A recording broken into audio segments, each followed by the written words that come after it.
So, how have your holidays been? Good, thanks, Chris, and you? Yeah, good, good. Look at us, here in McDonald's. Oh, and look, guess what these remind me of? What, Chris? Well, sometimes when I teach my year nines about writing an essay, I use a hamburger to explain it. And why is that? Well, let's just unwrap this present. So, when I'm explaining the essay, I say that an essay is like a hamburger. You have your introduction, Yes. and then you have your conclusion, and they're like the hamburger buns, the beginning and the end. Then in the middle you have paragraphs. So this cheese here could be paragraph 1. This patty could be paragraph 2. What do you think that could be? Maybe the garnish could be paragraph 3. Yeah, that's good. But would you want to eat that? No, to me it just looks boring and unappetizing. Yeah, just like an essay. If that was the essay, I don't think I'd really want to read it. Not achieved. Not achieved. Out you go. But look at this beautiful looking burger. Oh, because it's so beautifully presented. Neat, precise. Great packaging. Yes, Shall we open it up? I think let's I go for can't it. wait to have a look. Look at this. Look. In the introduction, it even has sesames on it. What a difference. What a difference. So a good introduction won't be basic. It will have a bit of style and flair to it. Correct. And paragraph 1, Well, let's just have a closer look. I don't even want to take it apart. It just looks so good. just looks so fabulous, doesn't it? Meaty, fulfilling. Yes. There's quite a lot in it before you actually get to the conclusion, which, look at that. Not just a plain conclusion. No. It's got mayonnaise. It's got tasty bits. Yes. So to me, if I read an essay with a conclusion with tasty bits, I'd be very happy. I'm thinking merit excellence. Yeah, actually. So if we could take off the conclusion, this is the body paragraphs. So we've got here, we could probably say there were 3 paragraphs there. Definitely. So paragraph 1, but not just the patty, there's a little bit more to it. A bit of mayonnaise, a bit of flavour. Yes. Paragraph 2, Some crunchy bits. yep, and a nice big bun and some lettuce and mayo. So that's got a lot of body and depth and detail in it, hasn't Yes. it? Not just a boring bun. And then the last body paragraph, look at that. Patty and cheese. And lettuce and mayo. So it's got lots of detail, lots of depth, lots of explanation And to it. it's sustained our interest. It has. I want to eat that now. Yes.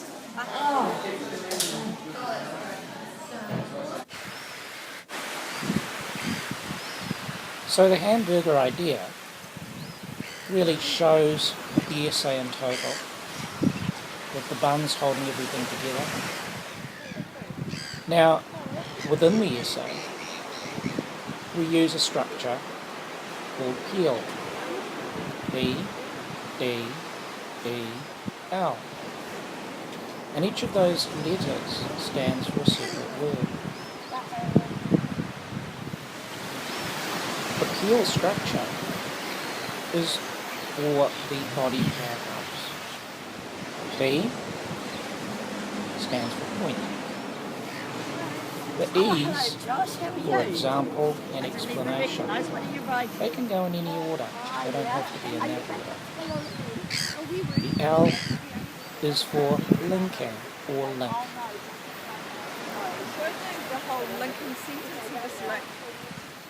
The next conversation involves Miss Wells and Rubens discussing X Factor. They use this as an exemplar for you to understand how to make points and how to give examples and explanations.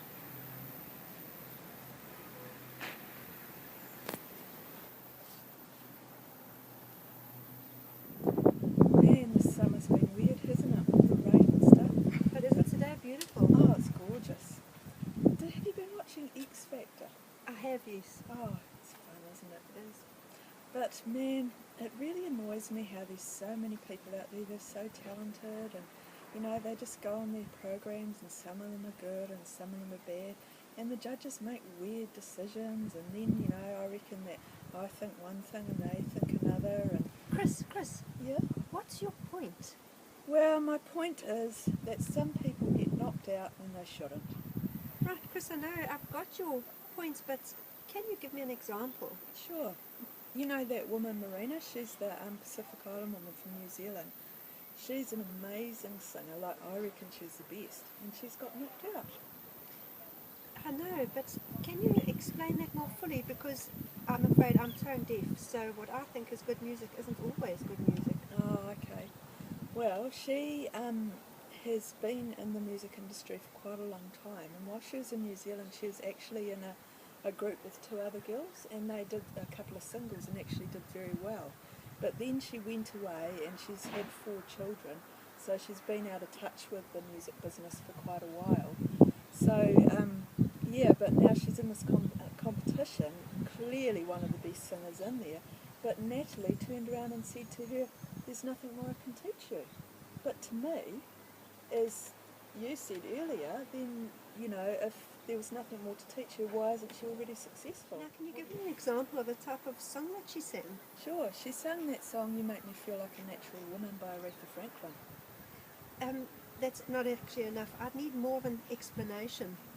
Okay, well, the song, Aretha Franklin is like this amazing 60s soul singer, and to be able to sing a song that she has sung, you would have to be a pretty amazing vocalist.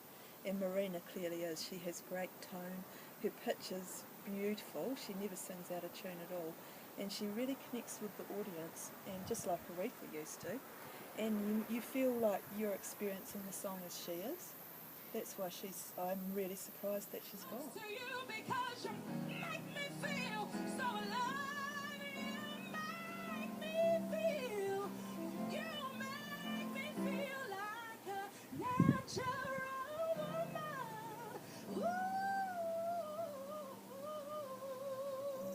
Now, your last point actually brings me to a link which is similar to what we've been talking about. However, there is a contrast, Yeah. and that is those twins who couldn't sing a note. Oh, that's so annoying. Did you listen to I'm Walking on Sunshine? I couldn't. It was terrible. Switch the TV off. I did. I went and got a glass of wine. A good example of a contrast to our good singer, but can you explain more fully why they were such bad singers? Sure. Well, their tone wasn't very nice, and they occasionally sang out of tune as well, and they found it very difficult to hold their harmonies. They might have looked nice, like they had their short little skirts and they were young and they were ditzy, and I'm sure they appealed to some people, and I think that Ronan felt he could market them well, but actually their talent just didn't cut the mustard. Right, good explanation. Nights I see. Spit it out, 'cause I'm dying for company. I notice that you got it, you notice that I want it, you know that I can take it to the next level, baby. If you want these good shit, sicker than the remix, baby, let me blow your mind tonight. I can't take it, take it, take it.